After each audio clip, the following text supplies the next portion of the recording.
Second order का response पढ़ रहे थे। For step input I discussed कि केवल स्टेप इनपुट के बारे में बात करेंगे, बाकी इनपुट्स के बारे में, इक्वेशंस के बारे में या रिस्पॉन्स के बारे में बात नहीं करेंगे। I told you the response of overdamp system for step input of magnitude m, and how, what is the significance of zeta in the response of overdamp system. As zeta increases, the response becomes more and more sluggish. Similarly, we discussed the response of critically damped system, and for that zeta value was fixed equal to 1. So it was easy for me to derive the relation. So I did derive that relation for critically damped system, and we saw that that response was also monotonically increasing, however faster than any overdamped system, right? So zeta is equal to 1 was for critically damped, zeta greater than 1 was for overdamped. They were having similar kind of responses which was monotonically increasing, non-oscillatory. So I can compare the responses of overdamped and critically damped, and I found that the response of critically damped was faster than the response of overdamped. We also compared the response of critically damped with the first order system, and then we found that the response of first order system was fast than all of these responses. Fine. Let us, okay, I also give you a very important conclusion in previous lecture that जब भी आप compare करोगे, you have to compare things of same type. You have to compare the responses of same type only. You can compare oscillatory response with oscillatory response and non-oscillatory response with non-oscillatory. So I cannot compare the overdamped or critically damped or first order response with an underdamped response. And I discuss that, okay, put the heading first, that it is the response of overdamped system. Okay, underdamped system, I'm sorry. Response of underdamped system. I told you that this response will be oscillatory, right? Underdamped system. क्यों oscillatory होगा पता है? एक बार फिर से उस पर बात कर लेंगे. Response of underdamped system, okay, to step input. Step की बातें करेंगे, बार बार बता चुका हूं, फिर भी लिख देता हूं. Response of underdamped system to step input. Before going into this, let me again recall one topic, one discussion that I was doing in the previous class. Laplace and differential equation, they are closely related. In fact, they have the same purpose. Okay, see, when we have a differential equation, what is the next step? Whenever I give you a differential equation, suppose I'm giving you a differential equation of second order, what you're going to do, what will be your next step? You're going to integrate the differential equation. Because it is of second order, you will be integrating it twice. And ultimately, differential equation, after getting integrated, gives you the expression of yt. Suppose you have a differential equation, second order differential equation, right? I'll come to this point. थोड़ा सा इसके बारे में बात कर लेते हैं. Second order differential equation. It can be any order, but we are discussing second order system, so I'm taking second order differential equation. You are integrating it twice. Integrated twice. There will be two arbitrary constant because the order of the differential equation is 2. I'm not going into the differential equation in deep. Of course, आप बोलोगे sir हर बार differential equation को integrate करने से थोड़ी solve हो जाती है. I'm assuming that it is variable separable kind of differential equation. Let's not go into that. But we know that if there is a second order differential equation, somehow you are solving the differential equation by using the methods, and ultimately what you are getting? You are getting the yt, capital YT, because we are discussing PDC, right? Similarly, suppose you have y bar s for a second order system, and then you take Laplace inverse. Laplace inverse. And taking Laplace inverse is going to give you the same yt. Exactly same yt. So this yt and this yt will be same. तो यहां से Laplace inverse लेके जो answer मिलेगा और differential equation को integrate करके जो आंसर मिलेगा, they are same. Fine. Now, I was saying that for a second order system, for this equation, I told you the equation, there were some roots. Now, depending upon the nature of roots of that, denominator of that equation, tau square s square plus 2 zeta tau s plus 1, we have various kind of responses. Now, we also know that in differential equation, there is a method of, थोड़ा सा यहाँ differential equation को revisit करेंगे थोड़ा सा, है ना? There is a method of solving higher order linear differential equation. Higher order linear differential equation. And what is that method? That is called method of auxiliary equation and complementary function. ये पढ़ेंगे हम लोग ना, आपने पढ़ा भी होगा पहले. Very simple method. This method is used for solving higher order linear differential equation. What is the method? Suppose you have a differential equation like d square y dt square, right? Suppose it is tau square dt square, d square y dt square plus 2 zeta tau p dy by dt. Suppose this is your differential equation plus yt is equal to xt. Right? This is your differential equation. Correct? If I want to solve this differential equation, how I am going to solve it? By the method of auxiliary equation and complementary function. First of all, I'll write the auxiliary equation. What is the auxiliary equation? Do you know how to write the auxiliary equation? That is, will be tau p square plus 2 zeta tau p. Okay. That is, okay, there will be derivative terms as well.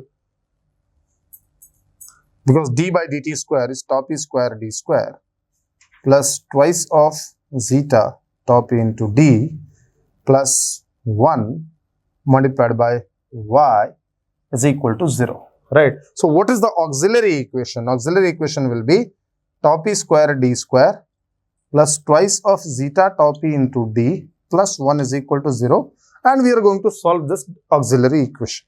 ठीक है, आप इस auxiliary equation को solve करोगे and from here you will get the roots of auxiliary equation. You'll come to know that why I am doing this.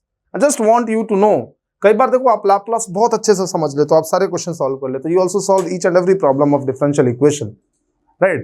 But कई बार जब आपसे ये पूछते हो कि भाई दोनों आपस में रिलेट है क्या? Yes, they are related. एक ही चीज है दोनों. But one is in time domain and one is in S domain. Fine, दोनों एक ही चीज है. Okay, अगर आप इस पे देखो tau p square d square, if you see this auxiliary equation and if you see the transfer function of second order system, what was that? Y bar s by x bar s is equal to mkp by tau p square s square plus 2 zeta tau p s plus 1. I told you that the nature of response is going to depend upon the roots of this, right? And what were the roots of this equation? Roots of tau p square s square plus 2 zeta tau p s plus 1 is equal to 0, जिसको मैंने s1 और s2 कहा था.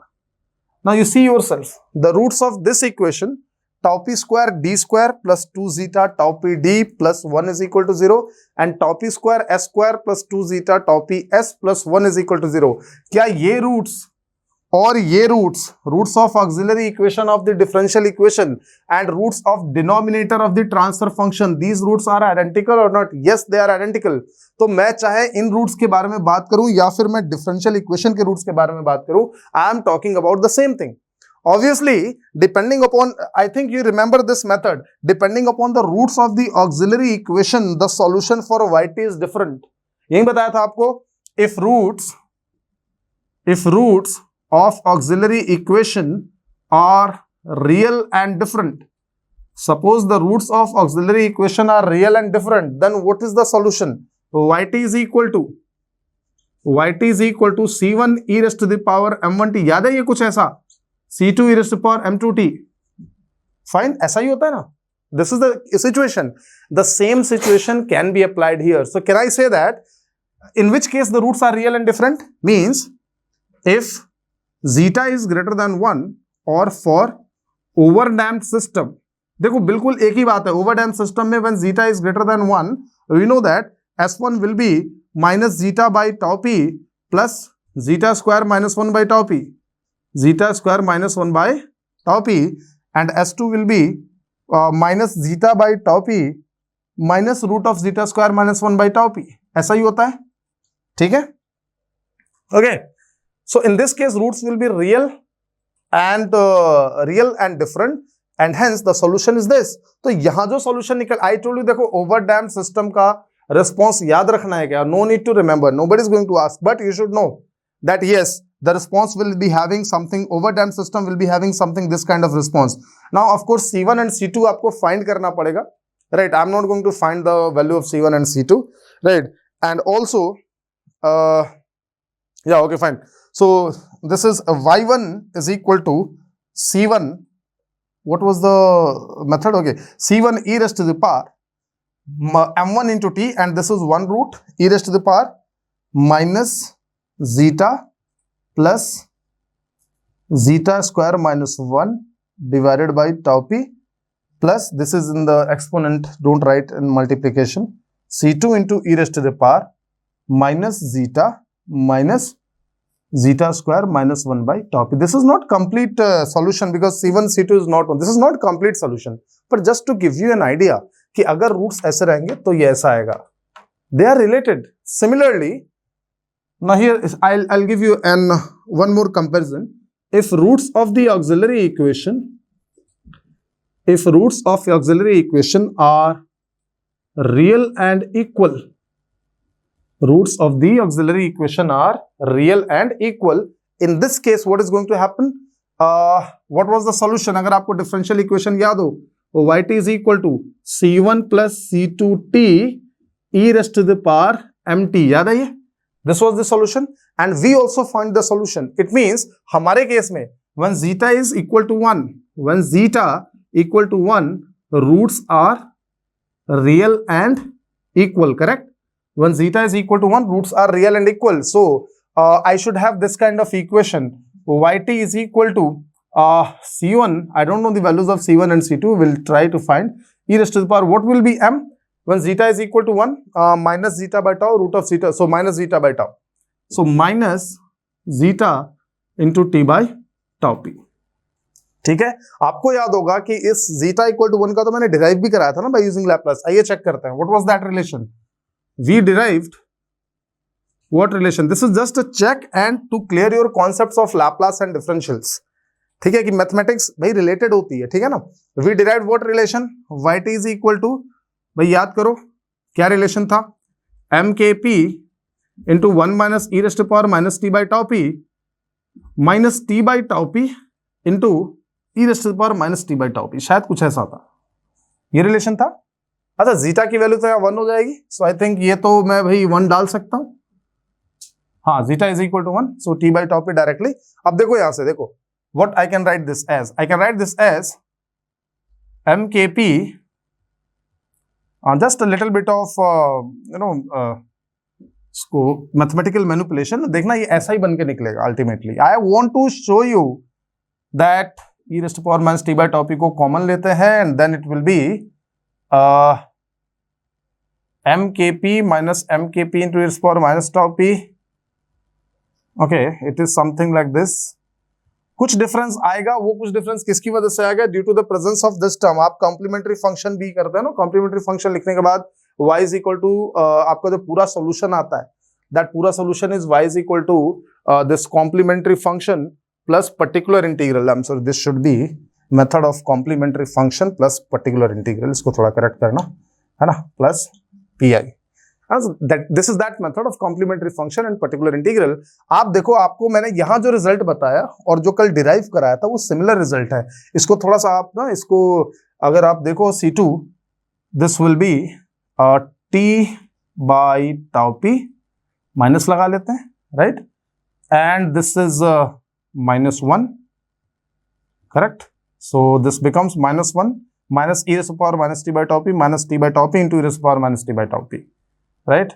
और एक आपके पास यहां क्या रह जाएगा, mkp, right, that is plus, correct, mkp minus mkp into T rays power minus tau p, and यहां पे मैं mkp से डिवाइड कर देता हूं, ठीक है, because mkp is not present here. So you can actually compare this response and this response. Similar है, तो यहां से जो आइडिया मिलेगा वही रिस्पॉन्स एक्चुअली आने वाला है.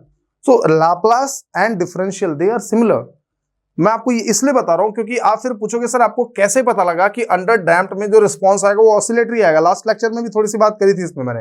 Now suppose if roots of auxiliary equation are imaginary pairs then do you remember the solution? Try to recall कि जब आप डिफरेंशियल इक्वेशन पढ़ते थे, in that case if the roots of the auxiliary equation was an imaginary conjugate pair, then what was the solution? If roots of the auxiliary equation was an imaginary conjugate pair, then what was the solution? आइए सोचते हैं। If roots of the auxiliary equation, क्योंकि auxiliary equation के जो roots होंगे वही roots हमारे इसके भी होंगे, S1 and S2, right? If the roots of auxiliary equation was imaginary conjugate pair, I told you that equations याद नहीं करने हैं, fine. However, I derived this one because it was easy to derive.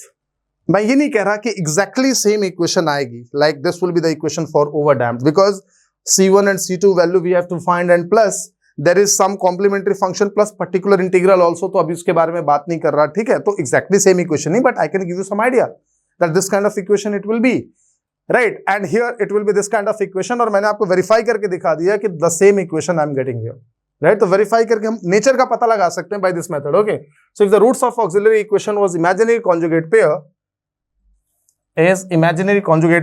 then what was the result? कोई किसी को याद है क्या? देखो, suppose it is alpha plus minus iota beta, suppose this was the root, then it was yt is equal to, शायद आप में से याद हो किसी को, e raised to the power alpha t if t is the independent variable and c1 cos beta t plus c2 sin beta t, ये होता था, याद है ना?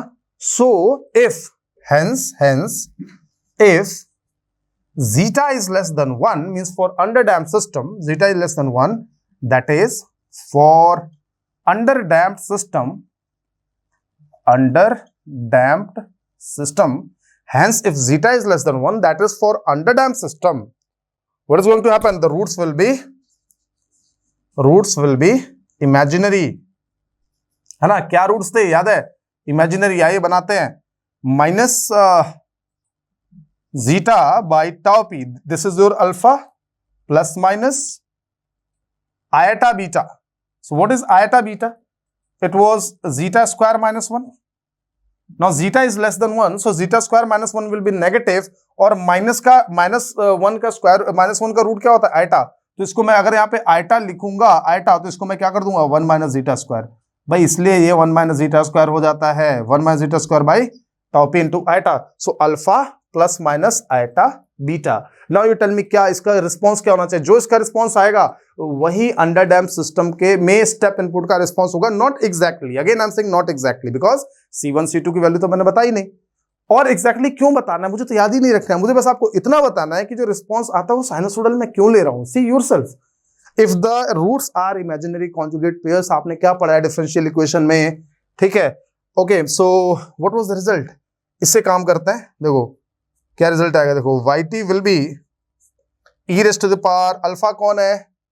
Minus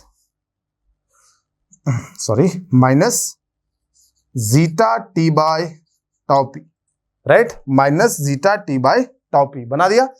alpha t C1, nobody is going to find, nobody is going to ask you the value of C1। देखो book में आप देखोगे स्टेफनोपुलस कफनर अंडर डैम का रिस्पॉन्स भी दिया रहेगा, क्रिटिकली डैम्ड का किसी बुक में नहीं देता, अंडर डैम का देता है। अंडर डैम का देखो रिस्पॉन्स तो याद नहीं रखना है, हाँ कुछ चीजें याद रखनी है। आप बोल सकते हो कि सर उनको याद रखने से अच्छा रिस्पॉन्स ही याद कर लूँ, तो अगर हो रहा है तो कर लो, right? Otherwise not required. Okay, C1 cos beta t, beta कौन है? बीटा ये रहा, तो भाई बीटा लगा देंगे 1 minus zeta square by tau p into T, right? C1 cos beta T plus C2 sign beta T, ये इसका कुछ ऐसा रिस्पॉन्स आएगा, right? Something like this. Now, what can you say about this equation? If this is the equation, C1 cos theta plus C2 sin theta, C1 cos omega t plus C2 sin omega t, this kind of response leads to sinusoidal response। पता है ना, this kind of response leads to sinusoidal response. मिटाता हूं यहाँ पे भाई, मैं तो आपसे अंडरडैम्प्ड की बात करने वाला था, बट फिर बातें थोड़ी कहां तक चली गई होते होते, है ना, डिस्कशन शुरू हो गई डिफरेंशियल इक्वेशन की, और डिफरेंशियल इक्वेशन को फिर मैं यहां तक ले आया। अब वापस घूम के हम लोग अंडरडैम्प्ड पे आ गए, फिर से शुरू में बात करते हैं। देखो डिफरेंशियल इक्वेशन और लैपलास आपस में बिल्कुल इस तरह से रिलेटेड है। सो आपने डिफरेंशियल इक्वेशन के ऑक्सिलरी इक्वेशन के रूट्स के हिसाब से डिसाइड कर लिया कि this is your response, not exactly, because इसमें अभी C1 C2 की वैल्यू फाइंड करोगे तो थोड़ा चेंज आएगा। Then you will also find the particular integral because the right hand side is equal not equal to 0 and therefore कुछ slightly changes होंगे, but nature change नहीं होगा। And what is the nature? आपको पता है कि you can always write this kind of situation into R sin क्या 1 minus zeta square by tau p into t plus 5, ऐसा लिख सकते हो ना। This situation can always be written like this, means this is a sinusoidal curve. और यहां से पता लगता है कि yes, this equation is going to show us that the step response of an underdamped system is oscillatory. It is not non-oscillatory, it is oscillatory. लेकिन ये भी तो है भाई, ये भी तो है। इसका क्या होगा? e raised to the power minus zeta by tau p into this, क्या होने वाला है इसका? ओके क्या सर? अच्छा एक और चीज बताओ, क्या when time tends to infinity, when time becomes larger, can I say that okay, like we did in the ramp response, like we did in the sinusoidal response of first order system, can I neglect this part? Answer me. Suppose time is sufficiently large, can I neglect this part, the exponential part, and then consider this much only as the sinusoidal response? सोचो, यहां बता दिया, यहां से hint मिला that for underdamped system response must be oscillatory, right? यहां से लिख लेते हैं. So this gives hint that for underdamped system, इसीलिए अंडरडैम्प्ड काफी ज्यादा इंपॉर्टेंट है। और आपको मैंने बताया that most of the physical system we have which are inherently second order system, they are underdamped only, and that is why study of underdamped is important. U tube manometer ले लीजिए, वॉल्व ले लीजिए, all of them are inherently second order, and inherently second order I am giving you thumb rule only कि वो अंडरडैम्प्ड होते हैं।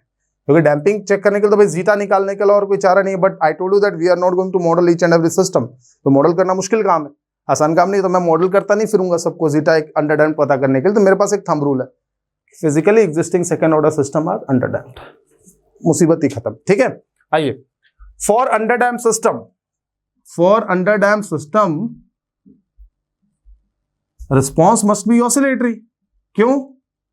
क्योंकि R sin theta plus phi, R sin omega t plus phi, response should be oscillatory। समझ आया? लेकिन फिर बोलोगे सर ऐसा कैसे कह दिया आपने? अगर ऐसा है, आपको पता सी inside I am having R sin 1 minus root of 1 minus zeta square by tau p into t plus phi। आपने बोला ठीक है sir, this is oscillatory, fine good, but sir इसके बाहर भी तो कोई है, इसका क्या असर होगा? Now many of you may say कि सर ये तो निग्लेक्ट हो जाएगा ना, when time becomes large it will be neglected and then this is my response. तो आप ऐसे ऐसे रिस्पॉन्स बना दो। बट यहां पे गलती क्या करते हो? देखो निग्लेक्ट कब करते हैं? When there is addition and subtraction. आप ये नहीं बोल सकते कि sir y is equal to kx में k बहुत छोटा है तो k को निग्लेक्ट कर दो, ऐसा नहीं होता। नेग्लेक्ट जो आप करते हो, you say that sir this term is very big and therefore neglect this term as compared to this। तो ये कब होता है? It is only possible in addition and subtraction। If I am having k plus l or k plus x is a variable, so k1 plus k2 suppose। Now k2 is extremely large and k1 is very small, so I can say that k1 plus k2 is equal to k2। Similarly k1 minus k2, k2 is very large, k1 is very small, so k1 minus k2 is equal to minus k2। But k1 into k2, अब आप बोलोगे sir k1 छोटा और k2 बहुत बड़ा है तो k1 को हटा दो, ऐसा नहीं होता। Multiply in multiply I can not neglect this. तो ये मत करना कि सर आपने रैंप में निग्लेक्ट कर दिया था, यहां निग्लेक्ट क्यों नहीं कर रहे? भैया वहां एडिशन में था, देखो that was some exponential term plus something. So of course after t tending to a long time आप वो जो एक्सपोनेंशियल टर्म है उसको तो जो है निग्लेक्ट कर दोगे, है ना। और निग्लेक्ट करने के बाद आपके पास साइनसोइडल बचेगा। बट यहां कर सकते हो क्या? दिस इज मल्टीप्लिकेशन, तो गलती से भी निग्लेक्ट नहीं करना। इसका मतलब क्या है? इसका मतलब यह है कि sir r sin theta plus five, sorry for this, r sin theta plus five is, you know, that's r sin theta plus phi is a sinusoidal curve. So this is sinusoidal, correct? This sinusoidal multiplied by e raised to the power minus t by tau p. अब इसका इस पे क्या असर पड़ेगा? zeta is less than 1, zeta is less than 1, right? However, zeta is not negative ना, zeta is less than 1 but it is positive. So ये जब इससे मल्टीप्लाई होगा तो ये पता है इस कर्व को क्या करेगा? दिस विल बी, मतलब बड़ा नहीं करेगा, अज्यूम कि ये ऐसे ही स्टार्ट हो रहा है,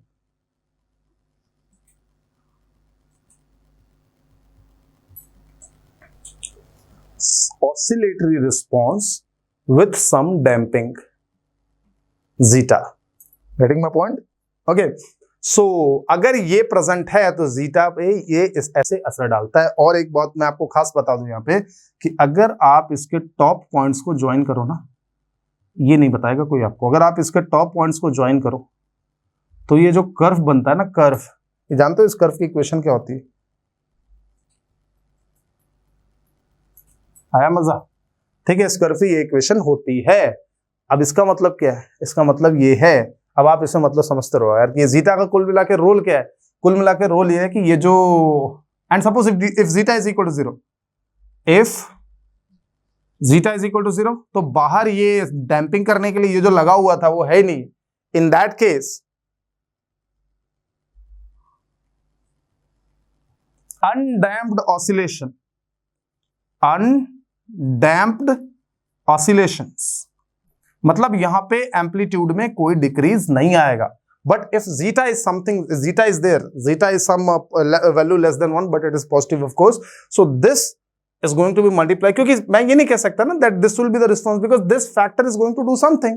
And what is this factor doing? This is the factor, this factor is doing something. Now it's your job. एक चीज मैंने आपको क्वेश्चन पूछा कि इसको निगलेक्ट कर सकते हैं क्या? नहीं. अब आप मुझे समझाओ कि सर अगर मैं जीटा को बढ़ाऊंगा, आई मीन 1 से ज्यादा तो नहीं करूंगा ना, 1 करूंगा, 1 करूंगा तो क्रिटिकली डैम्प्ड हो जाएगा, राइट? 1 से ज्यादा कर दूंगा तो ओवर डैम्प्ड हो जाएगा. I am talking about under damped system only. In under damped system only, suppose if zeta becomes 0.5 to 0.6 to 0.7, what will be the result? सोचना है यहां से. But if zeta is equal to 0, undamped oscillation, जिसको हम क्या कहते हैं? Natural oscillations. ऐसे इसका नाम है, याद रख लो बस, natural oscillations. There is no damping. Zeta is equal to 0, no damping.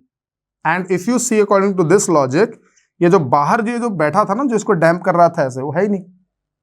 If zeta is negative, अब यहां एक सवाल आ गया, if zeta is negative, sir क्या जीटा नेगेटिव हो सकता है? I told you the significance of zeta, that zeta is made up of some physical parameters, it signifies the resistance present in the system. So if you see according to that explanation, definitely zeta cannot be negative. In real systems, in physical systems, there is no meaning of negative zeta. Fine. But theoretically, if zeta is negative, at least theoretically, then what will be the discussion? Theoretically. Practically नहीं होगा, क्योंकि आपको मैंने बताया zeta किन चीजों से बना है. If zeta is negative, then this negative and negative is going to become positive. What will be the result?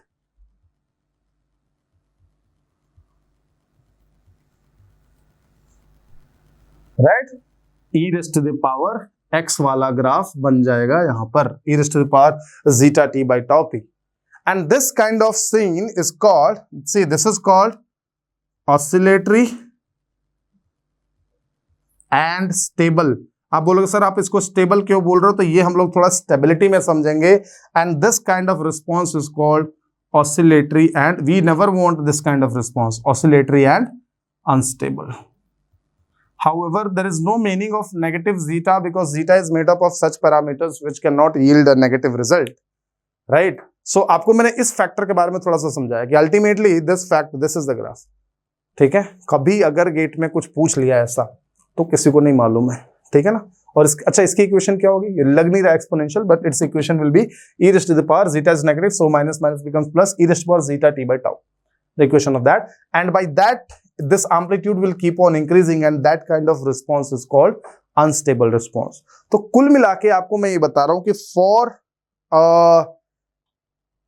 this underdamped system, the response of a step input has to be oscillatory, and for that oscillations, what is the role of this? It is going to dampen the oscillations, plus for that oscillation what will be the omega. अब आपको omega का formula यहीं से दिख गया तो पूछना मत सर ओमेगा का फॉर्मूला कहां से है, ये रहा ओमेगा, ठीक है। और फाई, अब फाई निकालने के लिए I would have to know this C1 and C2, but I don't know C1 and C2, तो फाई का फॉर्मूला मैं आपको डायरेक्टली दे दूंगा, ठीक है। तो उसके लिए मेरे से मत पूछना कि सर C1 वो कहां से आया, वो तो मैं आपको बता रहा हूँ। फिर अगर आपको इतना समझना है तो फिर रिस्पॉन्स याद कर लो, ठीक है, हालांकि जरूरत नहीं है।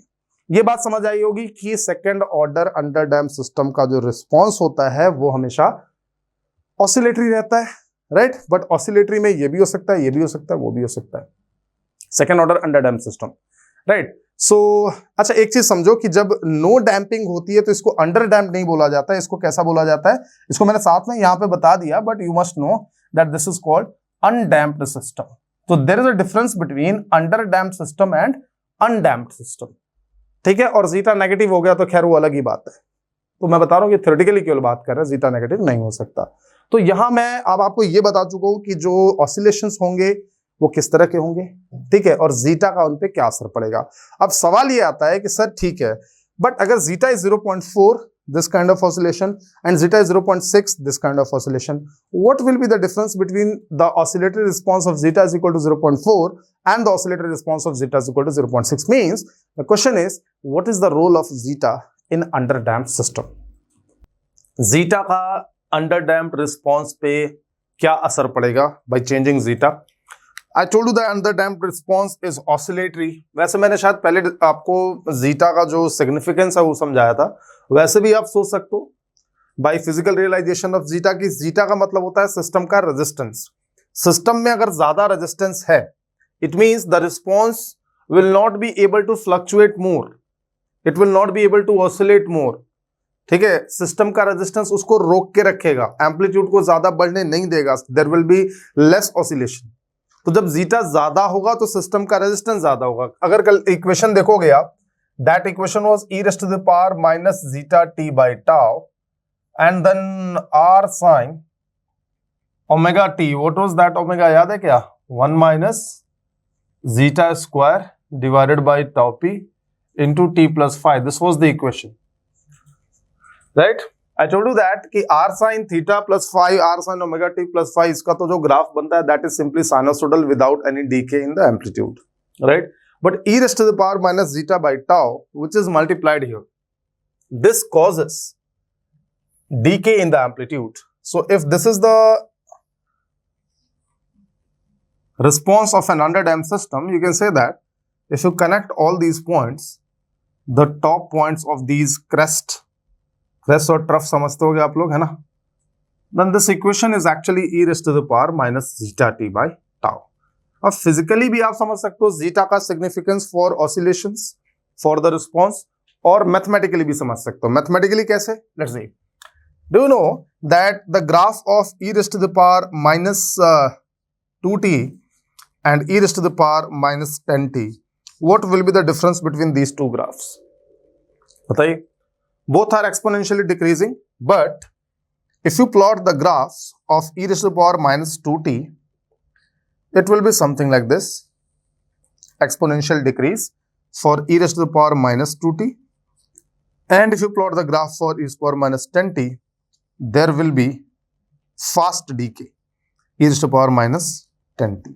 इसका मतलब अगर t का जो coefficient है e raised to the power minus something, the t का coefficient, if that coefficient increases, there is a faster decay.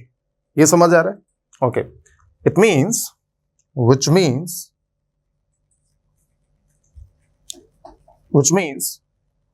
now what is the coefficient of t? Don't consider this minus sign, बस मैं magnitude की बात कर रहा हूं। If this magnitude increases, there is a faster decay. And how this magnitude is going to increase? Tau p is not changing. Tau p is a process parameter, system parameter. Tau p तो वही है जो पहले था। What about zeta? Zeta is changing. Suppose if zeta goes from 0.5 to 0.6, what is going to happen? If zeta goes from 0.5 to 0.6, the coefficient increases and there will be a faster decay. आप mathematically समझ सकते हो, which means if zeta goes from, ऐसे random value ले रहे हैं, suppose 0.5 to 0.8, the coefficient of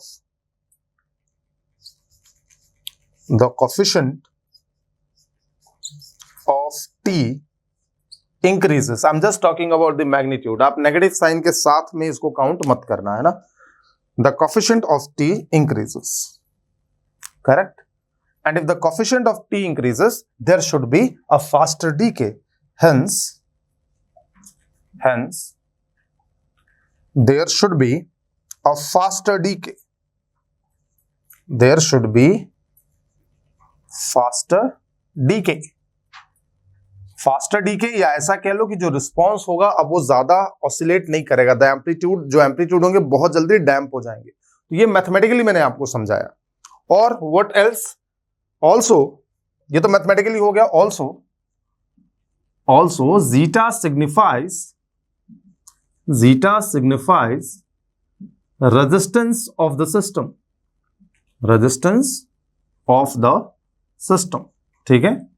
also zeta signifies the resistance of the system. मतलब system में कितना रेजिस्टेंस है.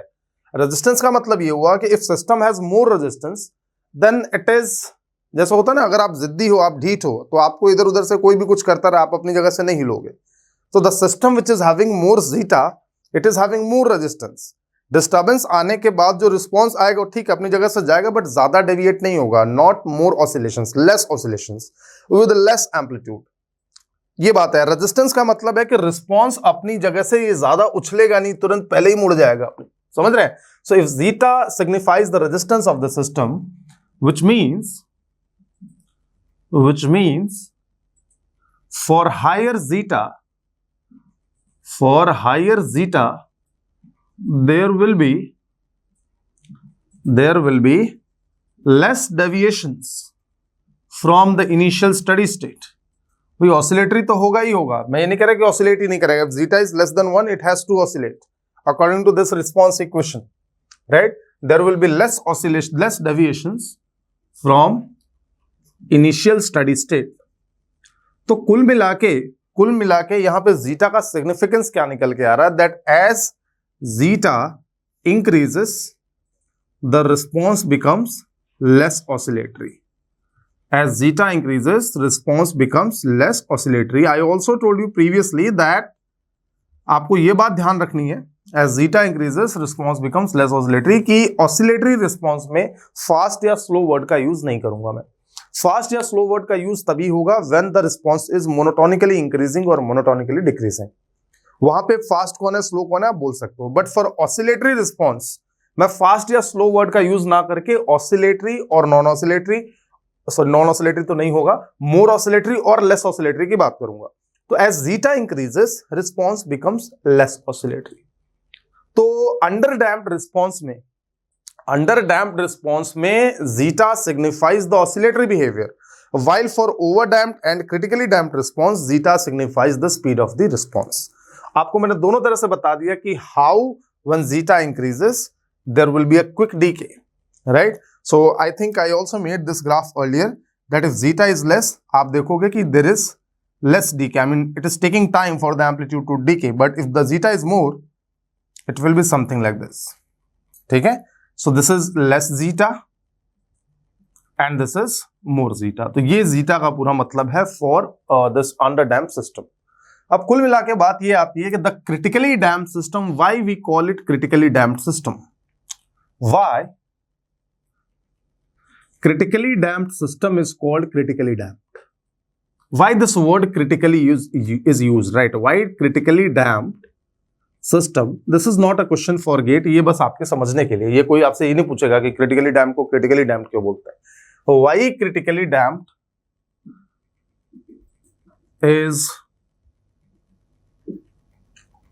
used? Why critically word is used in critically damped, right? Is used.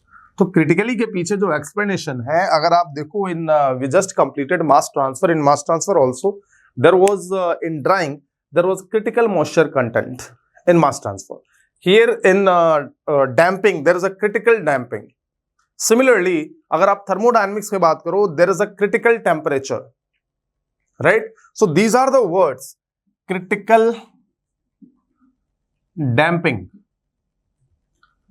critical moisture in drying, in mass transfer, right? Critical temperature and critical pressure is also there. Critical temperature. और भी chemical engineering में in various subjects you can use this word critical. But whenever you see this word critical in various subjects, you are going to find one thing common. ये critical जहां भी use होता है वहां पे एक चीज common है, and that is the change in behavior. If you see about critical drying, critical moisture content, what was the definition of critical moisture content? Critical moisture content was that moisture content present in the solid before which it was a constant drying rate and after which it will be a falling drying rate. Means the drying rate behavior before and after the critical moisture content was different. मतलब critical moisture content से अगर पहले की बात करो, so the drying rate was constant. और critical moisture content के बाद अगर आप और ड्राइंग करते हो, then the drying rate was falling linearly or non-linearly. This was a change in behavior. Similarly, if you talk about critical damping से पहले, or let's say that if zeta is less than 1, less than critical damping, then what is the response behavior? The response is oscillatory, which is completely different. And if zeta is greater than 1, the response is non-oscillatory, monotonically increasing. अब monotonically increasing or oscillatory, these two responses are entirely different. So this is similarly in critical temperature. What is the meaning of critical temperature? Above the critical temperature, you say that whatever high the pressure may be, the molecules cannot be condensed, and we say that it's a gas. And below the critical temperature, they can be condensed, and we say that it's a vapor.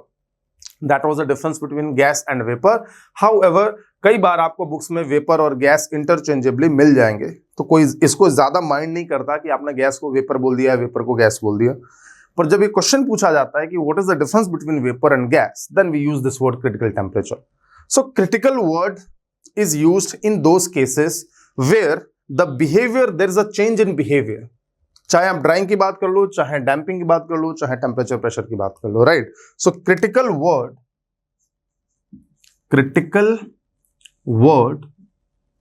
is used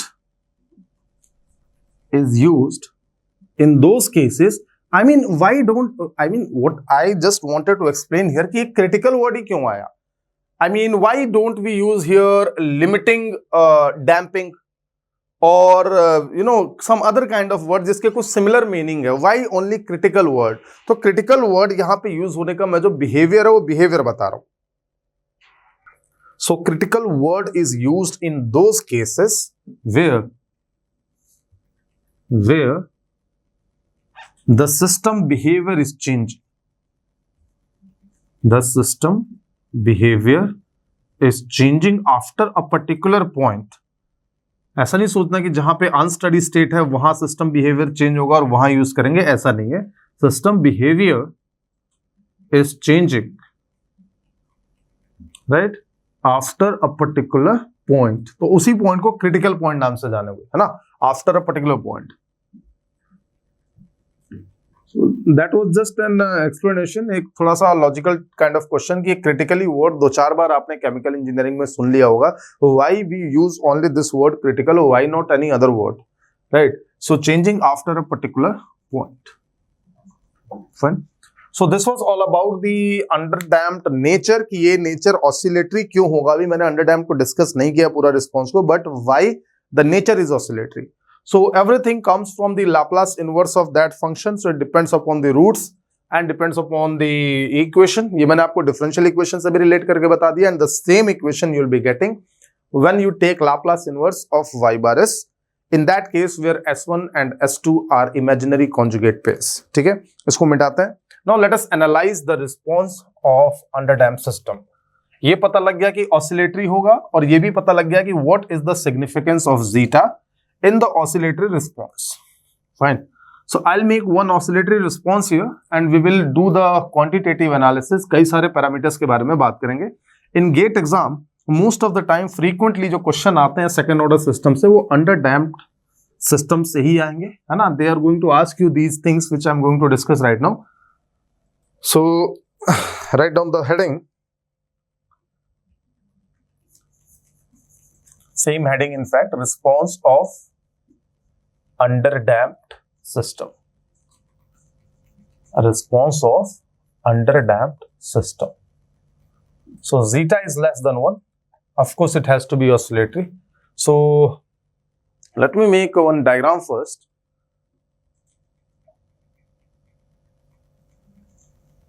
Right. This is your deviation variable, yt. So it has to be 0 here. Right. Yt is 0. And versus time.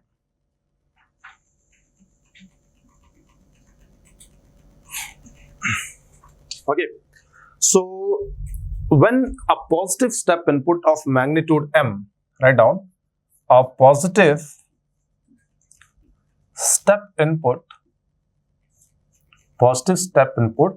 of magnitude m is given. I'm giving positive input of magnitude m. What is the transfer function? Given to a second order system having this transfer function, kp divided by tau p square s square plus 2 zeta, and zeta is less than 1, therefore it is underdamped, 2 zeta tau ps plus 1. ठीक है ना? इसको positive step input दिया of magnitude m. All of you know what will be the ultimate value of the response. मैंने पहले बताया था, बहुत पहले बताया था, whatever be the nature of the system, whether it is underdamped, overdamped or critically damped, the ultimate value of response is always mkp. I also proved this result by using the properties of Laplace. So suppose that this value is mkp. Correct? So ultimately, what is the meaning of ultimately? When time tends to infinity, the response will settle here. But the thing is, this is not a monotonically increasing response. तो आप ऐसा नहीं कर सकते कि sir the response is increasing and then it is settling out here. It is not monotonically increasing. It is an underdamped response. An underdamped response has to be oscillatory. But one more thing, I told you that initial slope of the response for a second order system, what was the value of initial slope? Always 0 होता है. Whatever be the value of zeta, initial slope is always 0 and final value is always mkp. So the response will rise like this, and because it is oscillatory, ये यहां अपनी ultimate value पहुंचेगा, but यहां पे रुकेगा नहीं, इसको cross कर जाएगा. That is the difference between the response of underdamped system and overdamped and critically damped system. In overdamped or critically damped system, they are non-oscillatory responses. Therefore, they try to reach the ultimate value, and for the very first time when they reach the ultimate value, they are going to stay there. But in the underdamped system, it reaches the ultimate value, crosses it, goes up to some point and then comes back. I mean, it is having the oscillatory behavior. Again reaches the ultimate value, crosses it and comes back like this. And it continues, right? It continues for a long time. So the behavior of underdamped system is different in this way, in this manner it is different, right? So, yeah. Right, this is time. इसको बना लो, है ना? This is the response of underdamped system. इस तरह का oscillatory response आएगा. Here zeta is definitely less than 1. Let's say that zeta is equal to some value 0.4. Suppose when zeta is 0.4, definitely it is underdamped. So सबसे पहली बात आपको बता दूं कि overdamped और critically damped में there was monotonically increasing response. Here it is oscillatory response. तो दोनों को compare नहीं करना है. But what is same in these two responses? What are the points which are same?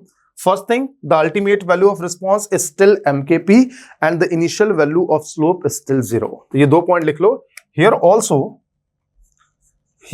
इस रिस्पॉन्स को थोड़ा सा डिटेल्ड एनालिसिस करना है, इससे रिलेटेड कई सारी डेफिनेशंस को पढ़ना है, बिकॉज न्यूमेरिकल प्रॉब्लम्स जब आएंगी तो इसी पर आएंगे, ठीक है ना.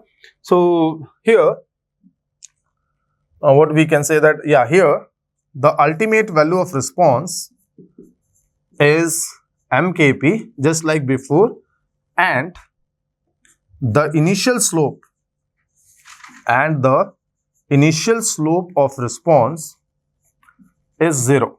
And the initial slope of response is 0, like 0, similar to the overdamped and critically damped system. Similar to overdamped and critically damped system. ये समझ आया है ना?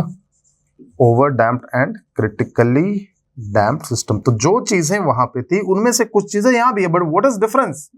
The main difference is that was non oscillatory, this is oscillatory. और जब oscillatory है तो obvious सी बात है कि पहली बार यहां पहुंच के रुकेगा नहीं, इसको क्रॉस करेगा और फिर ultimately after some time it will be settling here. थोड़ा सा clear,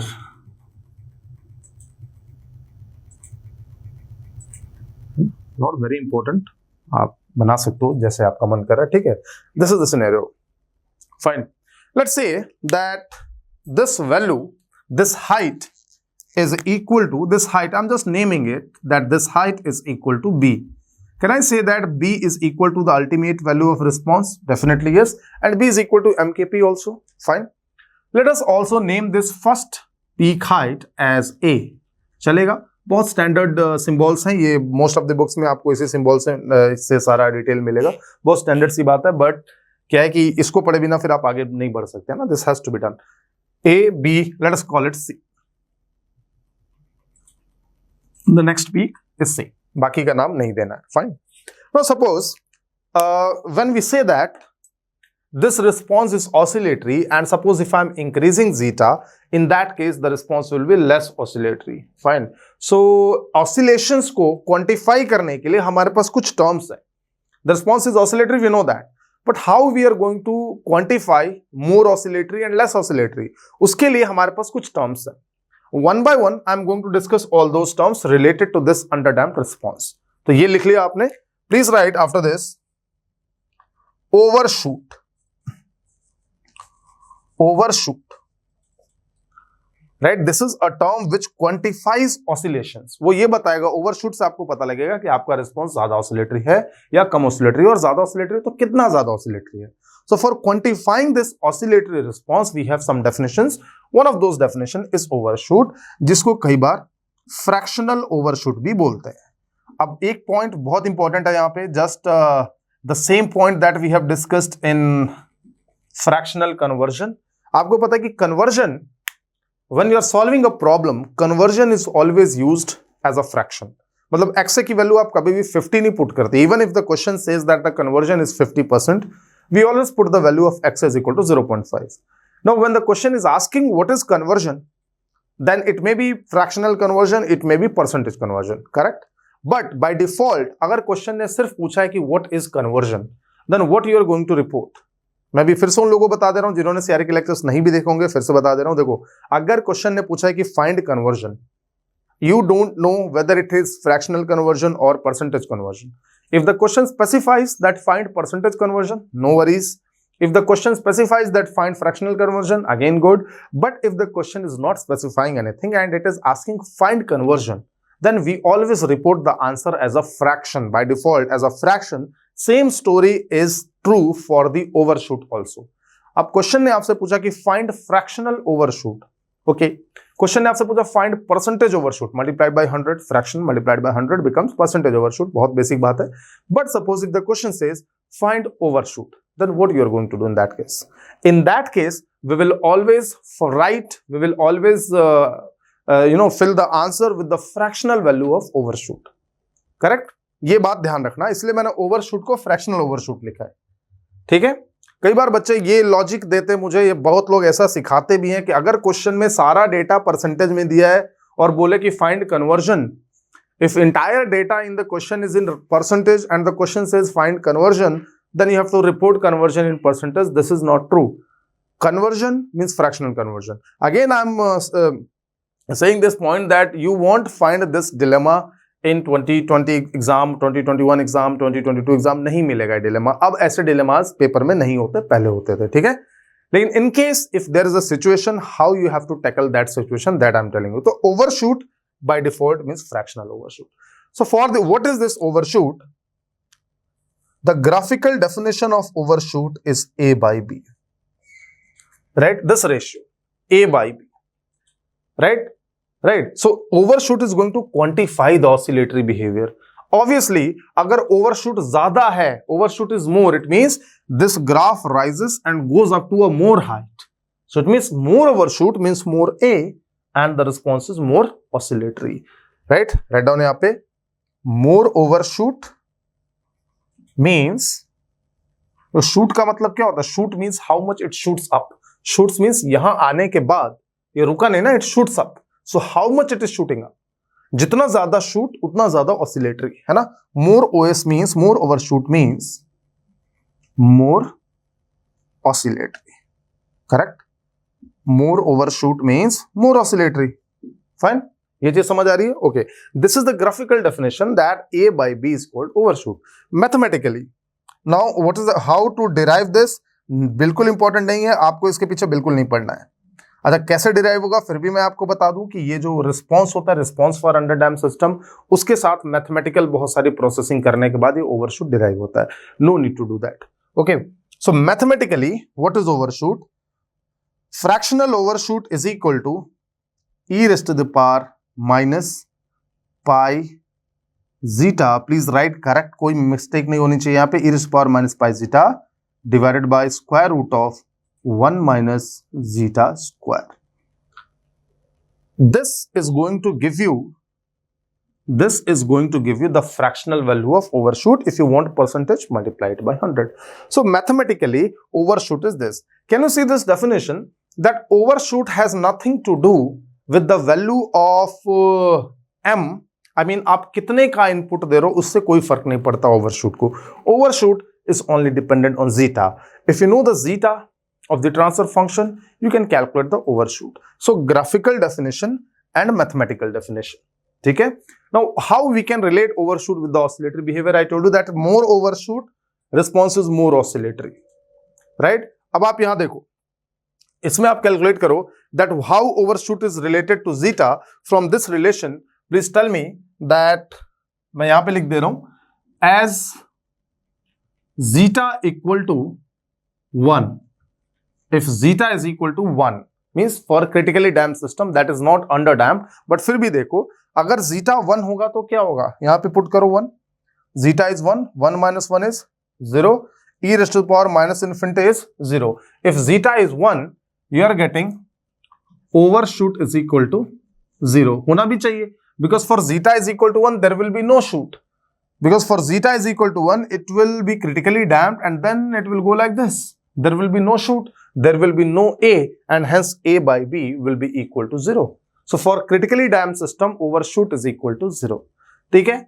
As zeta is equal to 0 and as zeta is equal to 0, put zeta is equal to 0. Zeta is equal to 0 means undamped oscillation. If zeta is equal to 0, then in that case what is the value of overshoot?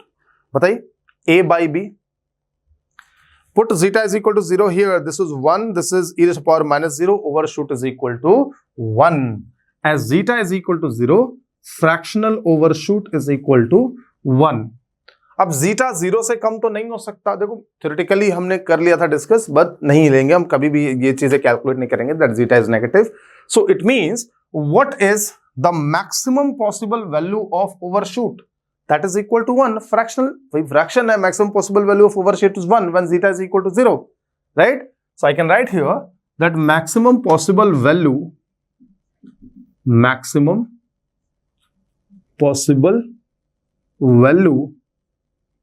of overshoot is equal to 1, right? और अगर overshoot 1 होगा, so can I say that in this case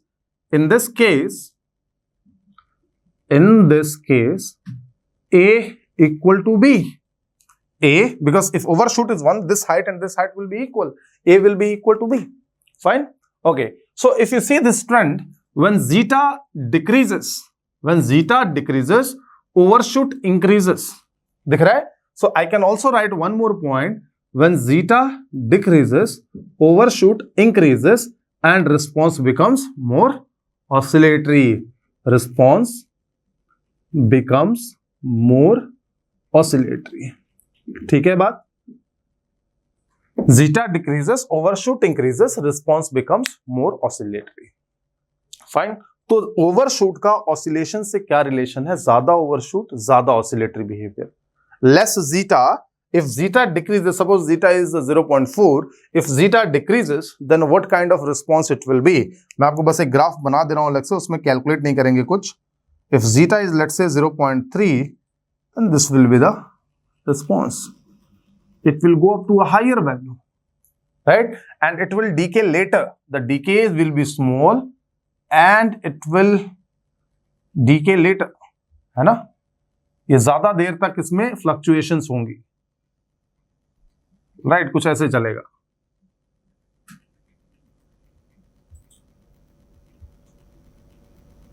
This is for zeta is equal to 0.3. तो यही मोर oscillatory, ये less oscillatory. ये मतलब होता है मोर ऑसिलेटरी और लेस ऑसिलेटरी का. ठीक है, आई होप आप बना पाओगे, नहीं तो अलग डायग्राम में बना लेना अगर यहां नहीं बना पा रहे तो. ठीक है, this is the relation of overshoot. So as zeta decreases you can say that overshoot will increase. Fine, this was one parameter which quantifies the oscillatory behaviour which was overshoot. ठीक है, तो ओवरशूट की maximum value कितनी हो सकती है? That is 1, and in that case a height will be equal to b height. Fine, this is the new a. For zeta is equal to 0.3, this will be new a, and overshoot will be less than 1. Fine, because zeta is not equal to 0. Fine, and still there is some damping. There is some damping, right? For zeta is equal to 0.3 also there is some damping. Correct? Okay. So that was one parameter. आप overshoot note कर लो video pause करके. मैं overshoot यहाँ से मिटा दूंगा and then I'll be talking about the next parameter. ठीक है, this was overshoot. इसी जगह में लिख लेते हैं because I don't want to erase the graph. इसमें भी बहुत सारी बातें और करनी है, right? Let's talk about now another parameter which quantifies the oscillations, and that is called decay ratio. Decay ratio. Decay ratio.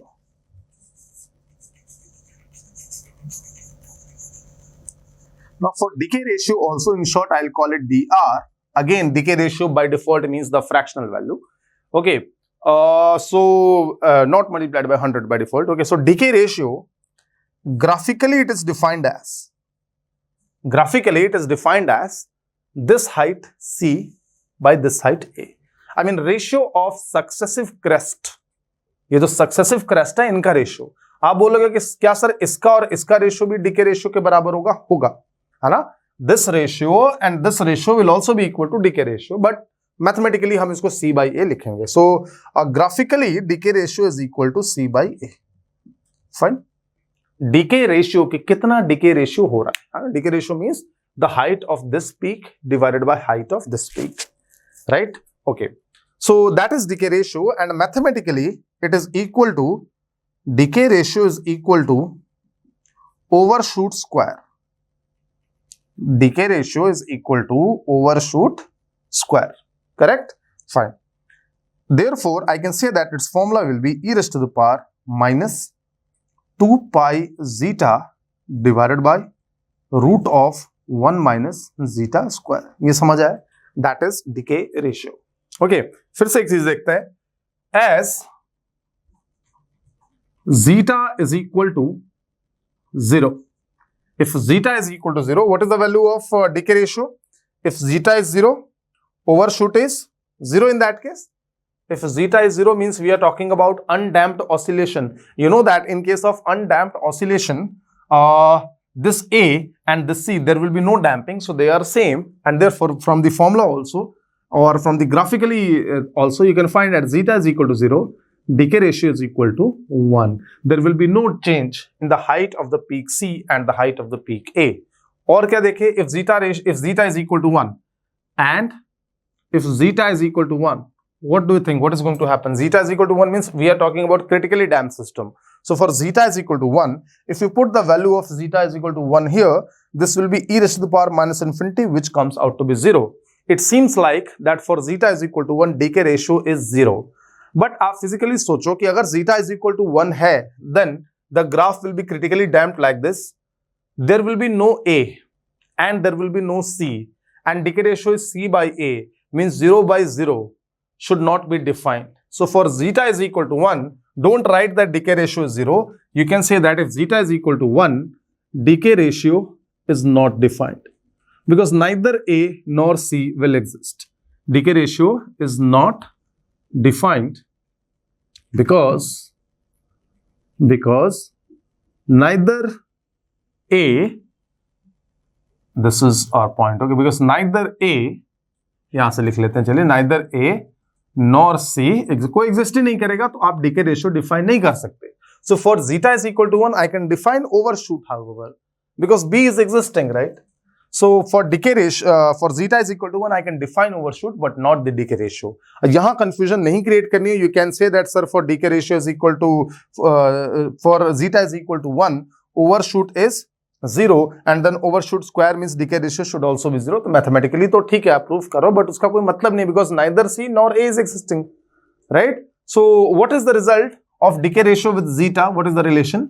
So first of all, you should know that for zeta is equal to 1, decay ratio is not existing. As same nature, see, nature is going to be same. What was the nature of overshoot? As zeta was decreasing, overshoot was increasing, response was becoming more oscillatory. So as zeta decreases, decay ratio also increases and response becomes more. भाई zeta घटने के साथ response को तो oscillatory होना ही है. Decay ratio, overshoot increases, decay ratio increases. अब decay ratio increases होने का क्या मतलब है ये बताओ. अगर zeta घट रहा है, in that case decay ratio increases, means C by A increases. और C by A increases का मतलब क्या है? If C by A increases means this C is not decreasing much. समझ रहे हो? तो decay ratio increase होने का मतलब ये नहीं कि ज्यादा decay हो रहा है, ऐसा नहीं है. These are two different things. When I'm saying decay ratio increases means C by A increases. C by A increases. और C by A increase होने का मतलब कि अब डैम्पिंग पहले से कम हुई है.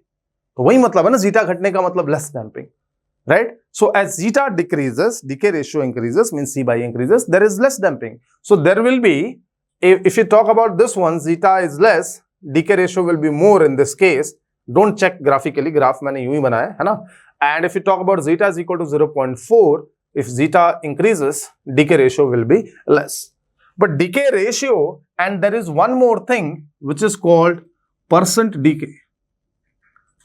Percent decay, or you can say amount of decay. तो decay ratio और percent decay दोनों अलग अलग चीजें हैं. Percent decay signifies that how much decay has occurred. Decay ratio ये नहीं बताता. Decay ratio तो बस एक नाम दे दिया C by A को. अब decay ratio ज्यादा होने का मतलब decay ज्यादा है? No. If decay ratio is more, then C is more, right? C is more. A भी change होगा as compared to before, but आप ये कह सकते हो कि C is more. If decay ratio is more, then C is more. तो क्या decay ज्यादा हुआ? नहीं, decay तो कम हुआ, right? So decay ratio and percent decay or amount of decay are two different things. What is percent decay? Percent decay means, what is decay first of all? A minus C, right? आप C minus A कर सकते हो, you will be getting a negative answer, but I am already using the word decay. So पहले के जो logics हैं उस हिसाब से I'll do A minus C, right? A minus C, correct? So that is percent decay. This much decay has occurred, right? As compared to the original, and original was A. A minus C is the decay.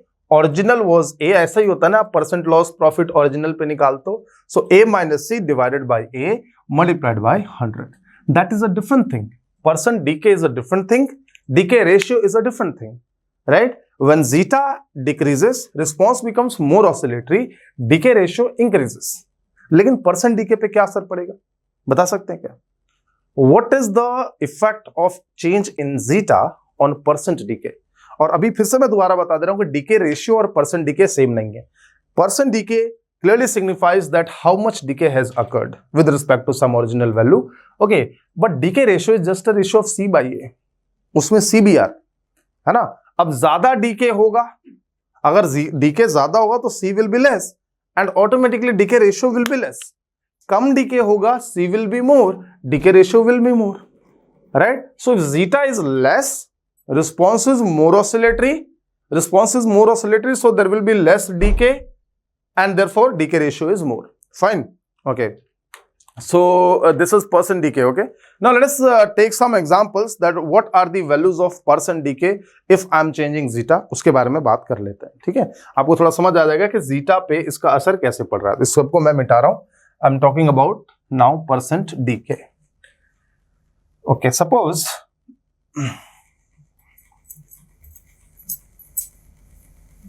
I'm just taking some numerical values and finding the answer. Suppose let Kp is equal to 10 and m is equal to 1. Just an example for you to understand the percent decay. Kp is equal to 10 and m is equal to 1. So what is the ultimate value? mkp, right? So can I say that b is equal to, okay, fine. And zeta, let's say case 1, when zeta is equal to 0.5. Fine. If I know the value of zeta, then irrespective of kp and m, can I find the value of overshoot? So overshoot is equal to e raised to the power minus pi zeta divided by root of 1 minus zeta square. ठीक है, calculate करते हैं. ये calculation virtual calculator में करना, आपको थोड़ा सा फास्ट होना पड़ेगा कि कैसे करेंगे इस पे. ठीक है, okay. So yes, so let us do this calculation. आप लोग करो, अपने वर्चुअल कैलसी में ही करना, right? That is pi zeta. So 0.5 multiplied by pi and divided by 1 minus zeta square. What is zeta square? 0.25. 1 minus 0.25 is 0.75. So it is divided by square root of 0.75. ठीक है? Okay. This minus 1.81 e raised to the power this. Okay. So e raised to the power minus 1.8137. Okay, this is coming out to be 0.163. तो ये calculations करनी कुछ खास मुश्किल नहीं होती हैं, बट बस you have to be cool, है ना? आपका जो टेम्पर ज्यादा कूल होना चाहिए. आप परेशान हो जाओगे तो फिर दिक्कत हो जाएगी, है ना? You will make mistakes. So 0.163 is the overshoot. Now what is overshoot? a by b. a by b is equal to 0.163, the fractional value. And what is b? b is mkp, that is 10. So can I say that a is equal to 1.63? Correct? Fine. What is decay ratio in this case? Decay ratio is equal to square of overshoot. So square of overshoot is coming out to be 0.02658. Just for higher accuracy, I am using more digits after the decimal. 0.02658, that is the decay ratio. And what is decay ratio? C by A, correct? C by A is equal to 0.02658. So can I say that C is equal to, what is C? What was A? 1.63, है ना? So C is equal to 0.02658 multiplied by A, that is 1.63. So this is coming out to be 0.043325. Okay, that is the value of C. What is the percent decay in that case? We have C, we have A. I can find the value of percent decay, correct? Okay, yeah, I can find the value of percent decay. So percent decay when the zeta was equal to 0.5 is equal to A minus C. So I have this A minus C, 1.63 minus 0.04332 and then divided by 1.63 into 100. This gives out 1.63 minus 0.4432. No, 0.04332. 1.63 minus 0.04332 divided by 1.63. And that multiplied by 100 gives you 97.3% is the percent decay. 97.3%. इतना DK, percent DK हो रहा है. What about decay ratio? Decay ratio was this 0.02658. Now just change the value of zeta from 0.5 to 0.6. मैं यहाँ पे लिख दे रहा हूँ, बाद में मिटाऊंगा, इसलिए आप अभी लिखते रहो. Case 2. Case 2 is zeta is equal to 0.6. ठीक है? If zeta is equal to 0.6, first of all, tell me the value of overshoot. Calculate करो. E raised to the power. Let me put the values. Minus pi into 0.6 divided by root of 1 minus 0.6 square. 1 minus zeta square. ठीक है? So 0.6 multiplied by pi. That is this. And divided by square root of 0.6 square is 0.36 and 1 minus 0.36 becomes 0.64, I guess. ठीक है? Square root of 0.64. The answer is 2.35. Okay, e raised to the power this one. E raised to the power negative of this. Okay, so right, e raised to the power, we have minus 2.35619 and it is 0.094, 0.09478. That is the overshoot, and therefore what is the value of a? A by b is this, b is 10, so a is equal to 0.9478. a की value आ गई, right? अब आप खुद देखो, जब zeta बढ़ गया, when zeta increased, जो शूट था वो शूट थोड़ा सा पहले से कम हो गया, है ना? What was a earlier? a was 1.63 and now a is 0.9478, correct? Okay, so a is this, fine. a ये है, ठीक है? Now what is decay ratio? Decay ratio is the square of this number, 0.09478 square. Okay, so see, the value of decay ratio is 0.00, very small value, 8983, right? That is the value of decay ratio. अब आप देखो, zeta बढ़ने पे, देखो zeta बढ़ गया मतलब damping बढ़ गई, डैम्पिंग बढ़ गई मतलब जीटा बढ़ना मतलब डैम्पिंग बढ़ गई, डैम्पिंग बढ़ गई मतलब now C is less, right? C is less, fine. If C is less, then decay ratio should be less, and you can confirm yes, this is 0.02658, that is 0.0089. तो देखो damping बढ़ रहा है लेकिन decay ratio घट रहा है, because decay ratio is not signifying the amount of decay. Decay ratio is something else, C by A. Amount of decay के बारे में बात करते हैं. So this was decay ratio which is C by A, and A is this. So what is the value of C? C is equal to this value of decay ratio multiplied by A, I think, right? So what is A? 0.9478.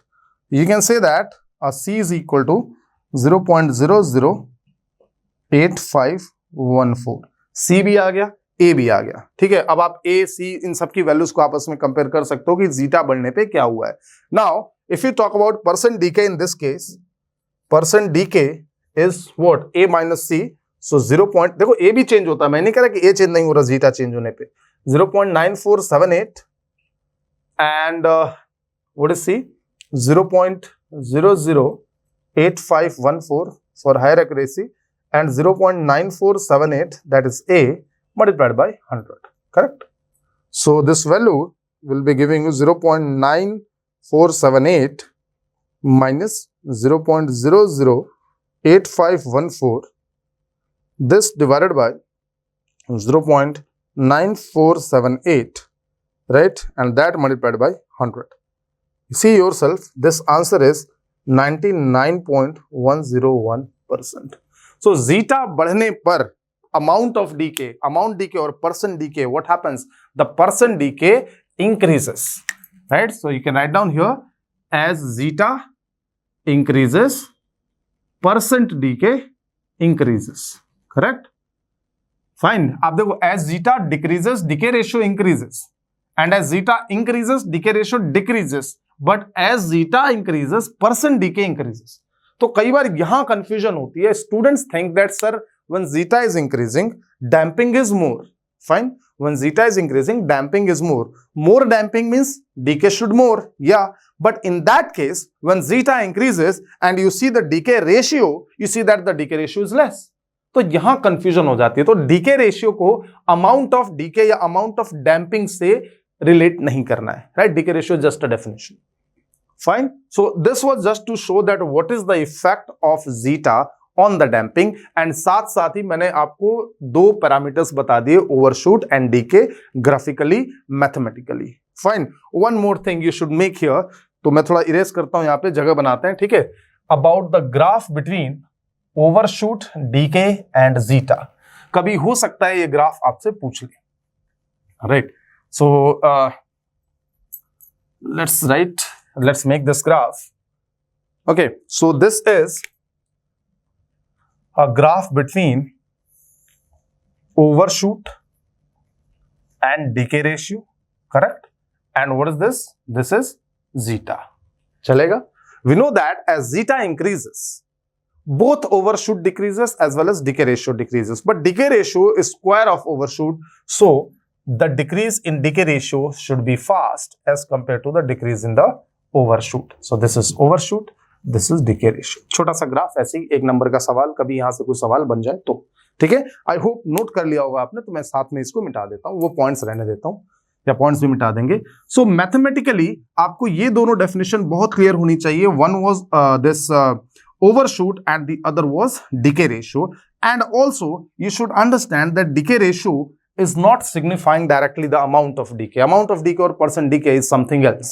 Fine, इसको भी मिटाते हैं and let us come to the third and fourth definition.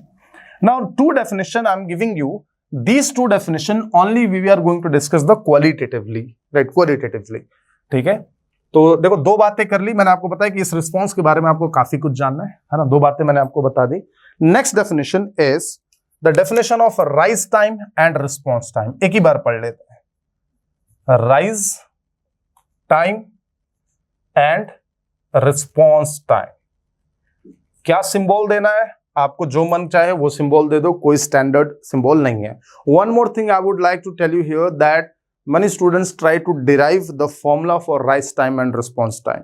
This is not in your scope. आपको book में भी आपको whether you follow Stephanopoulos or you follow this book Kafner, you won't find any formula given for rise time and response time. In some books they are given, but that is not for us. आपको इनके फॉर्मूले नहीं पढ़ने, just the qualitative relation. Like we have to understand. देखो एक चीज बता दूं कि ओवरशूट और डिके रेशियो का फॉर्मूला रटना बहुत जरूरी है, रटा होना चाहिए बिल्कुल। उसमें को डिराइव करने नहीं जाओगे, मैंने आपको डेरिवेशन नहीं बताई, दैट वाज नॉट इंपॉर्टेंट, ठीक है। So rise time and response time, let us see the graph.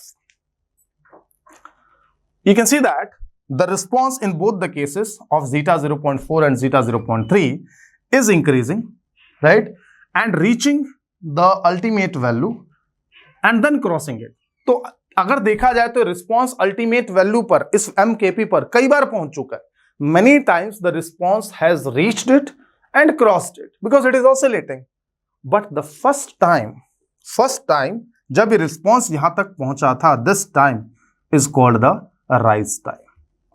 This time is rise time for zeta is equal to 0.4 and this time is rise time for zeta is equal to 0.3. So this is, ये भी rise time है for zeta is equal to 0.3.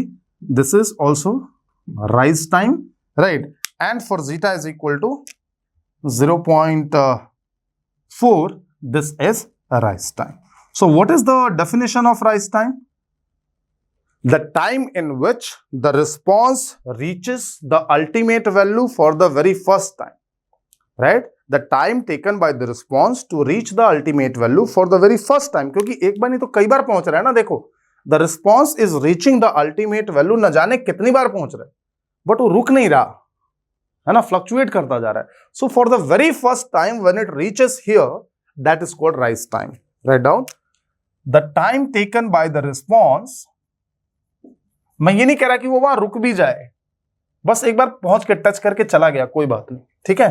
The time taken by the response, the time taken by the response of a second order system when disturbed by a step input. ये तो संगीत साथ में है ही, नहीं लिखूंगा, बहुत देर से लिख रहे हैं बार बार, ठीक है ना। The time taken by the response to reach the ultimate value for the very first time, for the very first time is called rise time. कोई फॉर्मूला याद करना है? नहीं, is called rise time. No need to do any formula, require any formula. मैं आपको बता दूं कई बार क्या होता है, स्टूडेंट्स कई बार टेस्ट सीरीज वगैरह ज्वाइन कर लेते हैं और मुझे नहीं पता जानबूझ के या क्या, ऐसी चीजें कैलकुलेट करने के क्वेश्चंस उसमें डाल दिए जाते हैं जो आपके स्कोप में नहीं है। तो पहले बात तो मैं कह रहा हूं कि ऐसे टेस्ट सीरीज ज्वाइन मत करो जहां इधर उधर के क्वेश्चन हो। अगर आपने ज्वाइन कर रखी है वो आपकी गलती है, तो इन चीजों का, इन क्वेश्चंस का टेंशन मत लो जब आपको बता रहा हूं कि ये चीजें नहीं आएंगी, ठीक है। Nobody is going to ask you the definition expression for rise time, right, numerical expression for rise time. Okay, so YT UVR for the very first time इस पे qualitative question बन सकते हैं, ठीक है। For the very first time is called rise time, and you can see yourself that you know that as zeta decreases, response will become more oscillatory, और ये ऐसे से और पहले ऐसे करके ऊपर जाएगा, in that case rise time decreases. Sorry, आप देख सकते हो इसमें rise time decreases. करेक्ट। अब आते हैं रिस्पॉन्स टाइम पे। Say response time, see normally this response is settling out at MKP. और क्या लगता है MKP तक पहुंच के वहां पे रुक जाने में कितना टाइम लगेगा? Infinite time. या आप देख सकते हो, आप yt को MKP के बराबर रखोगे, आपका t जो आएगा इन्फिनिटी आएगा। या आप फाइनल वैल्यू थ्योरम से देखोगे, at t tending to infinity the response value is equal to MKP। Fine, okay. So it takes infinite time, it takes infinite time for the response, it takes infinite time for the response to reach, सिर्फ reach नहीं, reach तो यहां पे भी कर गया, to reach ultimate value and stay there, to reach ultimate value and stay there, वहां जाके रुकने में, जाके स्टे करने में it takes infinite time. So practically speaking, I mean theoretically speaking, the time taken for the response to reach its ultimate value and stay there is infinite. इसी time को response time बोलते हैं। But for practical purpose, क्योंकि infinity के साथ हम deal नहीं कर सकते, we can't deal with infinity in any way, so but for practical purpose it is assumed, but for practical purpose it is assumed that it is assumed that when the response, it is assumed that, आगे लिखो, the response has reached the ultimate value, it is assumed that the response has reached the ultimate value, the response has reached the ultimate value when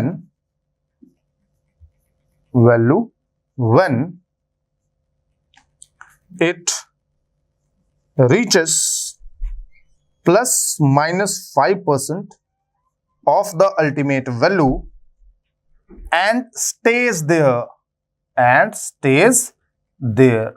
समझ आ रही बात?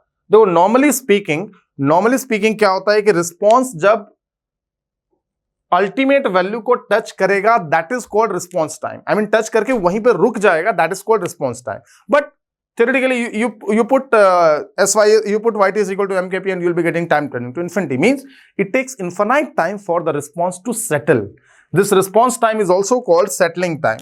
Write down another name, because this is the time taken by the response to settle, so this is also called settling time. ठीक है?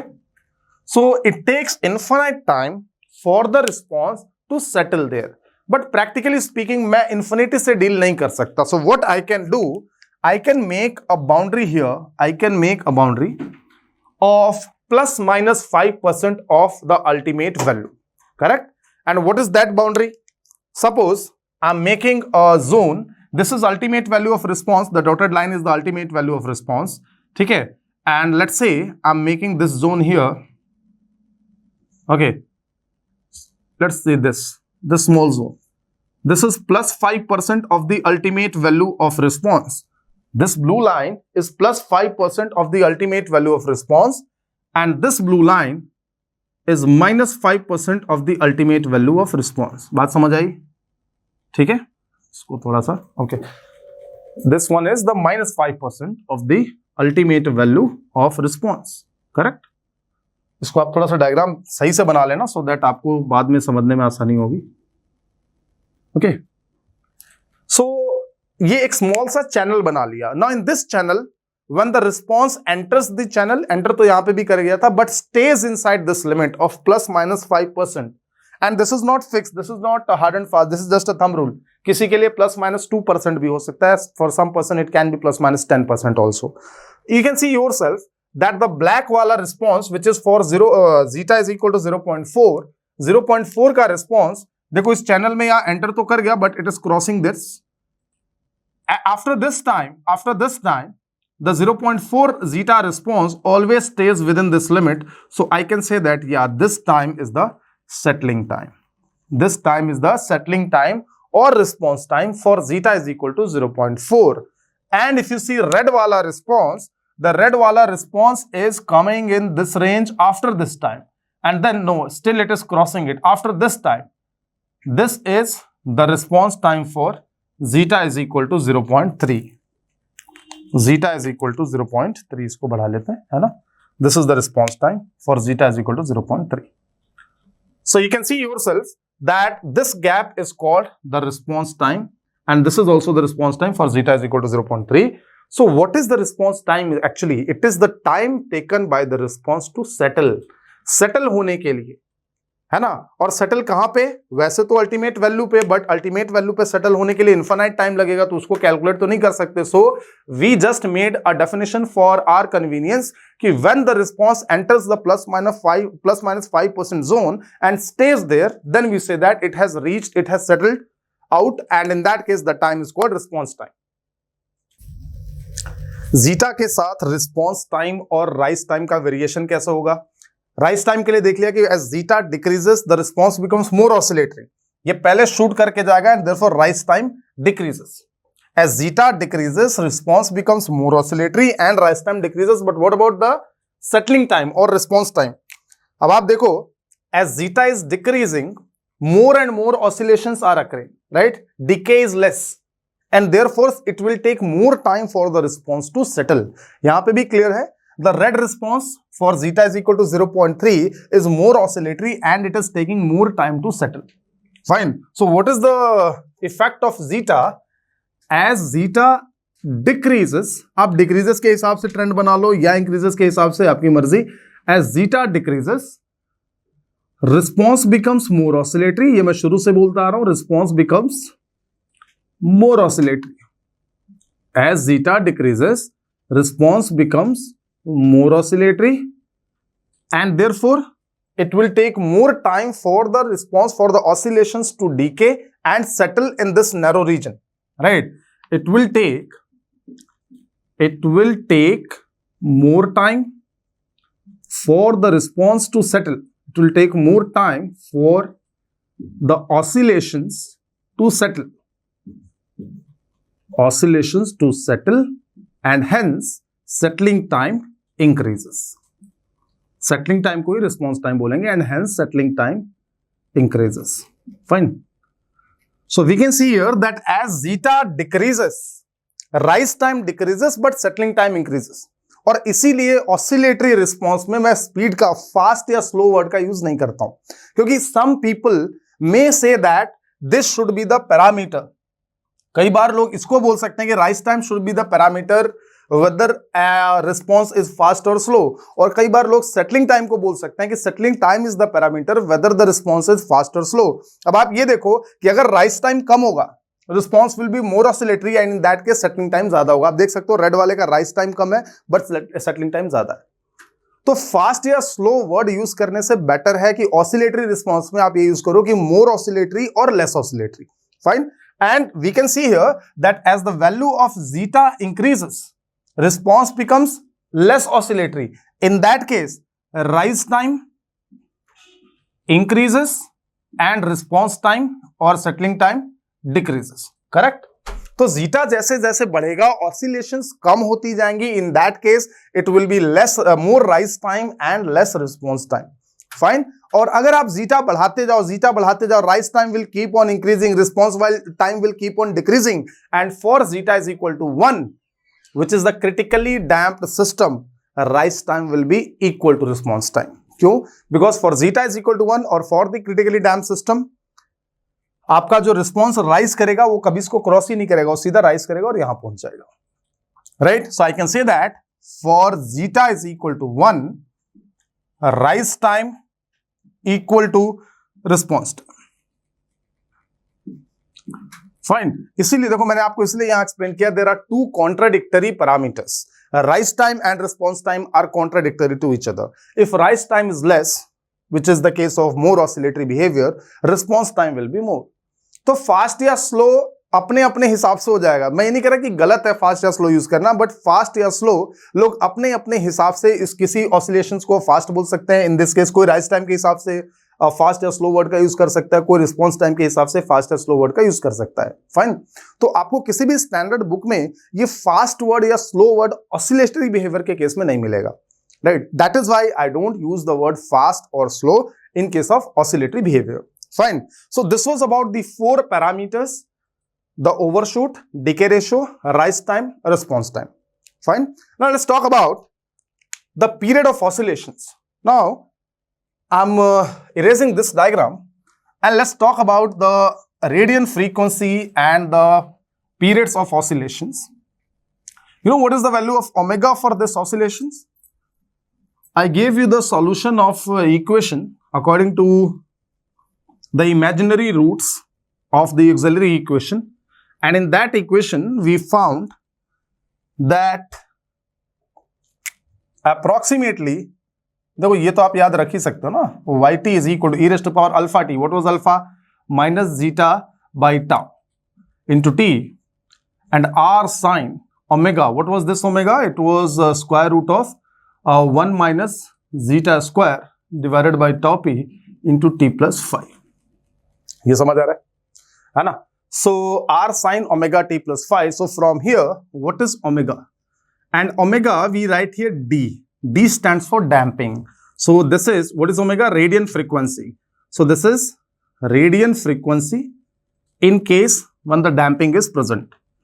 Radian frequency, and that is equal to sine omega, means 1 minus zeta square divided by tau p.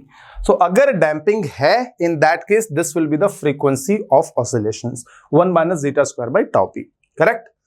And this is radian frequency. If you talk about cyclic frequency, cyclic frequency. What is cyclic frequency? Cyclic frequency means, what is the unit of 1 minus zeta square by tau p? This is radian per unit time. Mean the time required to complete 1 radian. What will be the cyclic frequency? The time required to complete 1 cycle. 1 cycle means 2 pi radian. This much time is required, radian per unit, or in unit time, I'm sorry, in unit time this much radian is covered. That is called radian frequency. Right? So similarly, cyclic frequency means अगर इतना radian cover हो रहा है तो कितने cycles cover होंगे? That much radian divided by 2 pi. Okay? So is equal to 1 minus zeta square divided by tau p. In unit time, this much of radians are getting covered. We know that 2 pi radian is equal to 1 cycle, right? So cyclic frequency, fine. Radian by time, I can divide this by 2 pi. You can see the formula yourself. Check the units. 1 minus zeta square by tau p has the unit of radian by time, and 2 pi has the unit of radian, 2 pi radian per cycle. चलेगा? Radian per cycle. Fine. Radian gets cancelled and I'm getting the unit of cycle by time, which is the unit of cyclic frequency. So अगर मैं cyclic frequency की बात करूँ, that should be equal to 1 minus zeta square divided by 2 pi tau p. And if you talk about cyclic time period, and let's call it TD, means time taken for completion of 1 cycle. That is opposite of the cyclic frequency. That is cyclic time period of oscillation. Cyclic time period of oscillation, and that should be 2 pi, because time period is opposite of frequency. But कई बार यहाँ students गलती क्या कर देते हैं कि time period लिखने के लिए radian frequency का reciprocal ले लेते हैं. But time period is the cyclic time period, not the radian time period. And therefore, you should take the reciprocal of cyclic frequency. So that is 2 pi tau p divided by 1 minus zeta square. So that is TD. Now suppose if zeta is equal to 0, then I told you that this kind of system is called undamped system. There will be no damping. Undamped system. And if there will be no damping, there will be natural oscillations without any damping, right? So natural oscillations, इस चीज को बोल देते हैं natural oscillations. Fine. In this case, what will be the value of omega? If zeta is equal to 0, omega, n stands for natural. Omega n को क्या बोलेंगे? Natural radian frequency of oscillation. मैंने पूरा नाम लिखा है, कई बार आपको बस नेचुरल फ्रीक्वेंसी ऑफ ऑसिलेशन मिलेगा. Natural radian frequency of oscillation. fine, and this will be equal to, if what is zeta is equal to 0, this will be equal to 1 by tau p. 1 by tau p. What are the units? Radian by time. Suppose you want the natural cyclic frequency of oscillation, then you divide this by tau p, right? So natural cyclic frequency of oscillation, इसको 2 पाई से divide कर दो, and this is equal to, मैं इसको कोई symbol नहीं दे रहा, 1 by 2 pi tau p cycles per unit time. And if you talk about natural period of oscillation, natural period of oscillation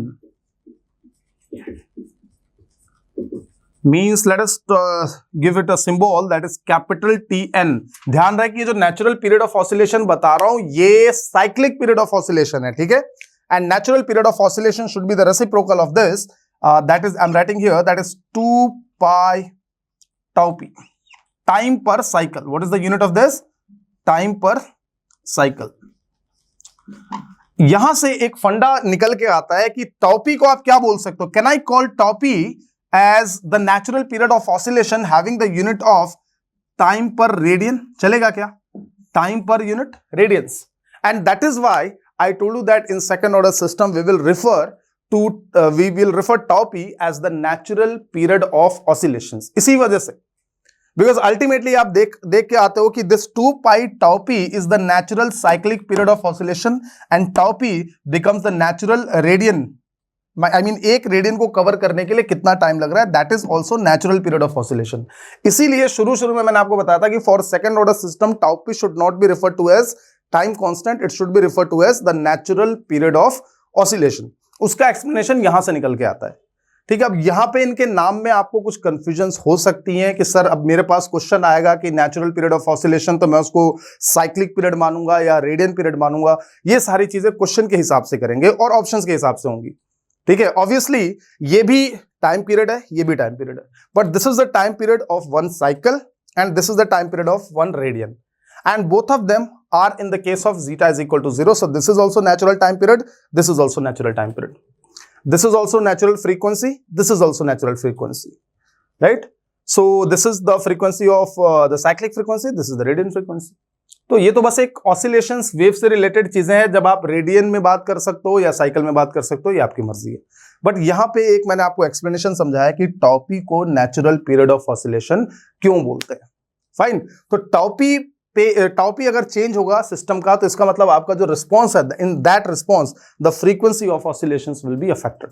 this is how tau p is related to the period and the frequency of oscillation. So this was all about the discussion of underdamped response when a second order system is disturbed by step input.